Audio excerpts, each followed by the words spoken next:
Imagine losing a third of your naval power without even fighting a head-on battle. Ships in flames, convoys broken apart, and aircraft destroyed before they can even take off. And all of this caused by a country with no navy. At the center of this maritime chess game, a forgotten peninsula has re-emerged as a key piece. A territory that once stood as a symbol of Russian occupation is now turning into the springboard for the boldest turnaround of the war. Today you're going to understand how Ukraine, armed with nothing but ingenuity, turned the Tundra Peninsula into a nightmare for Vladimir Putin, humiliating his navy. It's only 8 square kilometers of sand and low vegetation. From space, the Tundra Peninsula looks insignificant, just a tiny brown speck lost in the vast blue of the Black Sea. But don't be fooled by its size. This little island has become the most symbolic battlefield of Ukraine's naval resistance. To understand why such a small island has taken on such importance, we need to picture its strategic location like a chess piece on the geopolitical board of the Black Sea. Just 75 kilometers from the Crimean Peninsula, Tundra serves as a natural forward outpost, offering both visual and operational control over vital sea routes connecting Ukraine's ports to the rest of the world. When Russian forces seized the island in 2022, they turned it into an electronic fortress equipped with cutting-edge surveillance systems. The Rosa radar, able to detect small vessels up to 50 kilometers away, acted as the eyes of the operation. Backing up that surveillance, the Zont electronic warfare system created an invisible 500-meter-wide protective bubble around the island, jamming any drone that tried to get close. For Russia, controlling Tundra meant keeping a forward base that constantly monitored Ukrainian naval movements in the western Black Sea. It was like having a permanent watchtower planted in your enemy's backyard, able to detect and coordinate responses to any Ukrainian naval activity in the area. For Ukraine, the occupation of Tundra was much more than a territorial loss. It was a painful symbol of how a piece of historically Ukrainian land had become a base for Russia's control over their own territorial waters. And when it comes to occupied Ukrainian territory, Ukrainians have developed one trait that stunned military observers around the world. They simply don't give up. To fully grasp the meaning of the battle for the Tundra Peninsula, we first need to understand how Ukraine developed its revolutionary naval strategy. When the conflict began in February 2022, Ukraine's naval situation was desperate. The country had lost about 70% of its fleet after the events of 2014, when Russia annexed Crimea along with Ukraine's main naval base in Sevastopol. Faced with this seemingly impossible disadvantage, Ukrainian strategists did something no traditional military manual had considered. They turned the geography of the Black Sea into their main weapon. At just 630 kilometers wide at its widest point and surrounded by land, the Black Sea offered unique conditions for asymmetric tactics. The first breakthrough came with coastal anti-ship missile launchers. Ukrainian engineers positioned systems like the domestically built Neptune and the Western-supplied Harpoon in unexpected places. Rocky cliffs, abandoned Soviet-era bunkers, and even modified commercial shipping containers that could be constantly relocated to avoid retaliatory strikes. The Ukrainian-made Neptune, developed by the Luch Design Bureau, is a landmark in the country's weapons industry. With a range of up to 280 kilometers, these missiles proved their effectiveness on April 13, 2022, when 2 Neptunes hit and sank the Moskva cruiser, the flagship of Russia's Black Sea Fleet. That event marked a psychological turning point in the conflict. For the first time since World War II, Ukrainian-made missiles had destroyed a major warship belonging to a great naval power. But the Real Revolution came with the development of unmanned surface vehicles, USVs. While other nations were pouring billions into conventional crude warships, Ukraine created a ghost fleet of unmanned vessels that completely redefined the concept of naval power. The Magura V5, the flagship of this new generation, is just 5.5 meters long, but carries up to 320 kilograms of explosives. Equipped with night vision cameras and satellite navigation systems, it can operate at speeds of up to 42 knots for 24 hours straight. Even more impressive, it has an operational range of up to 800 kilometers,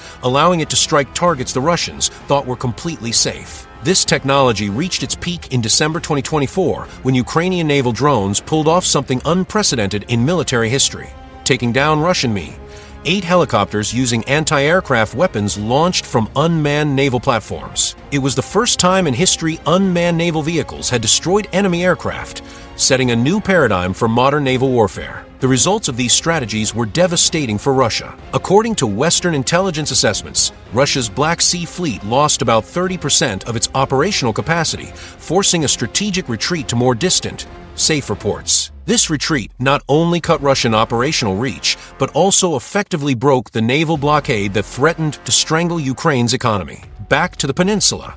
On February 28, 2024, 5 assault boats silently left a Ukrainian naval base headed for the Tendra Peninsula. On board were soldiers from Ukraine's 73rd Naval Special Operations Center, one of the country's most respected elite units. These were the same warriors who had taken part in the liberation of the famous Snake Island, battle-hardened veterans of complex amphibious operations. The mission seemed straightforward: land on Tendra, wipe out the occupying Russian forces, and establish a permanent Ukrainian presence on the island. On paper, it should have worked. After all, the Ukrainians had repeatedly shown they could pull off successful naval operations against seemingly stronger Russian targets. But there was one thing Ukrainian intelligence hadn't fully realized: Russia was waiting for them. As the Ukrainian boats approached Tendra's shoreline in the early morning, they were met with heavy fire. The Russians had turned that tiny island into a high-tech fortress equipped with state-of-the-art detection systems. The Rosa radar picked up the approaching boats kilometers away, giving the defenders plenty of time to get ready. Electronic warfare systems jammed communications between the attacking vessels, creating confusion and making coordination difficult. Carefully prepared defensive positions rained concentrated fire on the attackers from multiple directions. The result was a military tragedy that cost precious lives without achieving any concrete goals. According to Russian sources, between 20 and 25 Ukrainian soldiers were killed in that failed operation. Ukrainian intelligence disputed those figures, claiming only 4 casualties, but regardless of the exact numbers, one thing was undeniable: only one of the 5 boats managed to escape the slaughter. Major General Serhiy Krivonos, a respected Ukrainian military figure, didn't hold back in criticizing the operation. He called the assault a costly move that sacrificed lives without producing tangible results. His remarks echoed wider concerns about the planning of the operation and the underestimation of Russian defenses. For many armed forces, a defeat of that scale could mean the end of any plans to retake the island. After all, trying the same kind of mission again after such a costly failure would be hard to justify, both militarily and politically. But here's one of the defining traits of Ukrainian resistance in this war: the extraordinary ability to turn failures into lessons. What could have been just another military tragedy became a valuable case study in how not to conduct amphibious assaults against fortified positions with technological superiority. Ukrainian strategists went back to the drawing board, not to abandon the goal of retaking Tendra, but to find a better way to do it. They had learned that frontal assaults on prepared positions are a recipe for disaster. The next attempt would be completely different. 6 months passed between the painful failure in February and Ukraine's next attempt. In that time, something fascinating happened behind the scenes of Ukrainian military strategy, a lesson in how innovation and adaptability can turn failures into successes. The second operation against Tendra, carried out in August 2024, was planned completely differently. It wouldn't be a head-on assault like in February. This time, it would be a sabotage raid, fast, precise, and with a planned withdrawal. Ukraine's main intelligence directorate, known as the HUR and famous for preferring to operate in the shadows, took command of the mission. 12 high-speed boats set out for Tendra. 8 carried Special Forces troops equipped for quick combat, while 4 carried heavy weapons designed to destroy equipment and fortifications. The key difference was the operational philosophy. Instead of trying to occupy and hold the island, the goal was to cause maximum damage and then vanish. The results showed just how much military learning can reshape tactics. The Special Forces landed, destroyed Russian armored vehicles, including an MTLB, neutralized enemy electronic warfare systems, and blew up several fortifications. Then they simply melted back into the sea like ghosts, leaving the Russians to deal with the wreckage. Russia claimed it destroyed 3 of the 12 Ukrainian boats. Ukraine denied any losses. But no matter who was telling the truth, one thing was clear: Ukraine had shown it could hit Tendra successfully, inflict serious damage, and get out safely. Still, there was one big problem. They still hadn't recaptured the island. There's an extraordinary project called Boats for the HUR, an initiative by the Diana Podolyanchuk Charity Foundation that lets ordinary citizens help fund military equipment for Ukraine's special forces. It's an innovative example of how democratic societies can support their defense efforts in ways far beyond taxes and traditional government budgets. In March 2024, something remarkable happened. A Ukrainian band teamed up with the foundation to raise money for military gear. Through concerts, merch sales, and direct fan donations, they pulled together $248,000. With that money, they bought a high-speed T-12 boat designed specifically for special operations. The T-12 is a 12-meter-long war machine built with reinforced aluminum hull and advanced navigation systems. It can reach speeds of up to 100 kilometers per hour and has an operational range of 500 kilometers. Most importantly, it can carry up to 16 fully equipped soldiers and was designed to be small and fast enough to slip past conventional radar systems. The most striking thing about this story is imagining the whole picture. Ordinary citizens funding a military operation that was about to make history. This grassroots approach didn't just provide needed equipment, it created a sense of ownership and personal investment in the mission's success that goes far beyond what traditional military budgets can achieve. The final operation in July 2025 was a masterpiece of military planning that proved superior intelligence can beat seemingly decisive technological advantages. This time, the Ukrainians weren't just going to attack Russian defenses,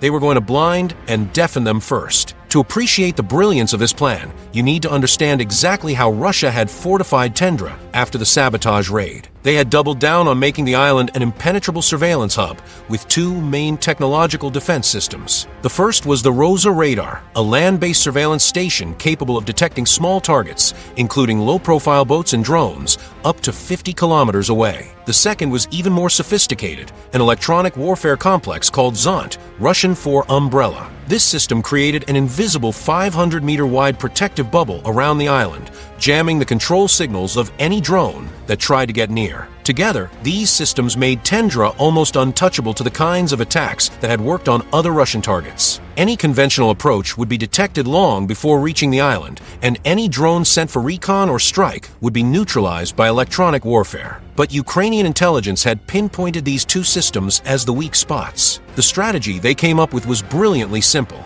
If you can't get past the defenses, destroy the defenses themselves. On the night of July 28, 2025, the operation began, but not with soldiers. It started with precision missiles or long-range drones aimed directly at Russia's defense infrastructure. The first target was the Rosa radar. In a surgical strike, the Russians lost their electronic eyes. Suddenly, they couldn't see what was happening around the island, like a person who depends on glasses being forced to navigate in the dark. Next, precision strikes took out the Zont system. The invisible protective bubble vanished, leaving the island wide open to drones and unmanned vehicles. The Russians were now blind and deaf at the same time, unable to spot approaching threats or disable unmanned platforms. Only after the electronic defenses were wiped out did the high-speed boats close in on the shore. Ukrainian soldiers landed on a beach where the Russian defenders couldn't see them coming, couldn't track their movements, and couldn't mount an effective defense. The result was devastating for the Russians and flawless for the Ukrainians. The Russian garrison was wiped out, the command post destroyed, military equipment systematically demolished. And then came the moment that symbolized the whole operation. A Ukrainian soldier walked to the highest point on the island and raised the blue and yellow Ukrainian flag. 3 attempts, 1 perfect final victory. But maybe the most impressive thing of all was that the final operation had 0 Ukrainian casualties. When the soldier spoke to the camera after raising the flag, his words summed it all up perfectly. Now, we are here on our Ukrainian land. Ukrainians are coming back and taking back what's theirs. Retaking the Tendra Peninsula gave Ukraine more than just a tactical win. It created a permanent strategic problem that's left Vladimir Putin with no way out, where every option on the table is bad for Russia's broader strategy in the Black Sea. Putin now faces 2 main choices, and both carry serious problems. The first option is to try to take the island back through a direct military operation. On the surface, that might seem like the obvious move. After all, Russia has far greater numbers of troops and equipment than Ukraine. But this path comes with serious strategic issues. Retaking Tendra would mean diverting significant troops and resources from other active fronts in the war. The Russian military is already stretched thin, trying to maintain offensives in the Donbass, defending positions in Russia's Kursk region, and running operations on multiple other fronts. Pulling forces from these areas to reclaim an 8-square-kilometer island would further weaken its main operations, potentially jeopardizing far more important strategic objectives. On top of that, any attempt to take it back would face exactly the same challenges that made Ukraine's first attempt so costly, except now Ukraine holds the island and can use the same defensive tactics the Russians used before. The second option is to simply accept the loss of Tendra and focus resources on other strategic goals. That might make sense in terms of resource efficiency, but it creates political and psychological headaches just as big. Symbolically, accepting the loss would mean publicly admitting that Russia can lose territory it occupied and defended for years. For Russian troops fighting on other fronts, it would send a clear message: even seemingly safe, well-defended positions aren't safe from determined Ukrainian attacks. Worse still, strategically, Tendra is now a forward Ukrainian base just 75 kilometers from Crimea. It's a launch pad for future Ukrainian operations against targets in the occupied peninsula, a platform for drone strikes, and a base for intelligence work that can monitor Russian military movements in the region. The Ukrainian flag flying over the peninsula means more than just a territorial victory. It marks the birth of a new era of warfare, where creativity, resilience, and public support are worth more than tons of steel. If you like this story, share this video with someone who still thinks only the big powers win wars. Subscribe to the channel for more stories that reveal the hidden side of modern conflicts, and don't forget to hit like and drop your opinion. Do you think the war in the Black Sea has redefined the future of armed forces worldwide? War is changing, and here, you're following every detail of that transformation.